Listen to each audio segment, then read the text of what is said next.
Hey everybody.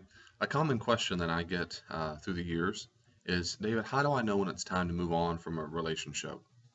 My response to that really is pretty simple, and that is there are two things to always consider in any kind of relationship. That includes a work relationship, that is maybe where you work, your job, and also any kind of relationship with friends and family and so forth. The two major criteria I use in determining whether or not you stick around are these. One is you want to make sure that the relationship itself does not violate anything that you value. Now, of course, we want to make sure what we value is good and healthy and moral and Christian. But if it violates something you value, that's a deal breaker.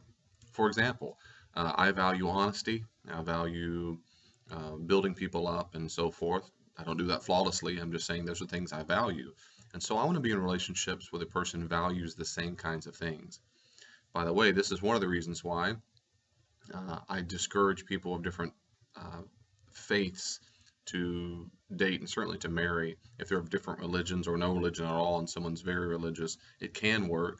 I just discourage it highly because of this reason. Because if a person really values the kingdom of God and living as a disciple of Jesus, it's going to be very difficult to flourish in that kind of relationship when you're with a person who doesn't value that.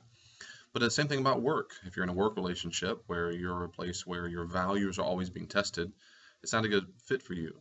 I've had friends who have been encouraged to go out to the strip clubs after work or during work or while they're on business trips, and they've had to say no, and eventually they had to say no to the job because it violated what they valued a lot, their morals.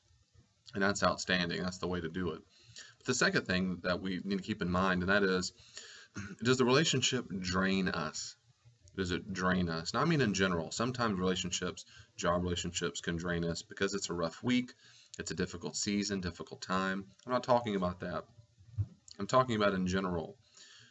To say it this way, do you feel like you're losing part of you or you're losing all of yourself? If you think of that way, what does your gut tell you? Are you losing yourself? One way to test that is to say, when I look back before I was in this relationship, whether that be 6 months ago or 15 years ago, was I a different person? And was I a different person in a bad way? That is, was there part of me that was more upbeat, more encouraged by the world, more loving, and so forth? And now I am not. Now I am more pessimistic. Now I'm more sad, more down, more discouraged, more whatever in general. And if that's the pattern, and you're losing part of you or losing all of yourself, that relationship probably needs to stop. Now, I'm well aware that there are times when you have to go through a season of doing things where you have to you have to violate some things or negotiate some things because of a particular season in life.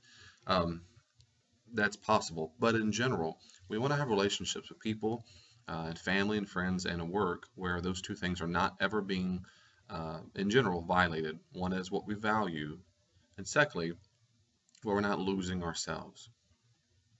So I encourage you, think about the relationships you have. Where in your life are you drained? Who drains you? There are people who drain us. We let them drain us. They don't drain us by, we don't become their robot or slave, but we let them do it. But who in your life is draining you? Is your job wearing you out?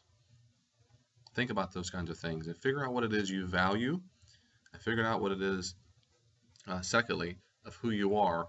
What makes you tick? Where are your strengths and giftedness? If those things are being lost and you're losing yourself, it's probably time to move on. My last reflection is this. The reason why I say all these things is because God does not design humans to give themselves in such a way that they lose themselves.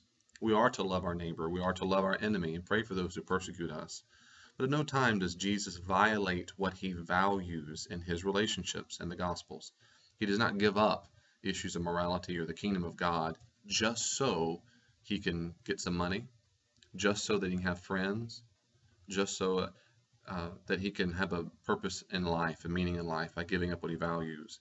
Jesus has no problem not having certain friends because they would violate what he values.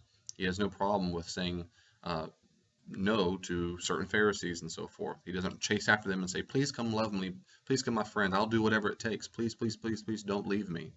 He doesn't do that ever. And secondly, we tell from the Gospels, Jesus is not in a place where he feels drained or losing himself in his ministry.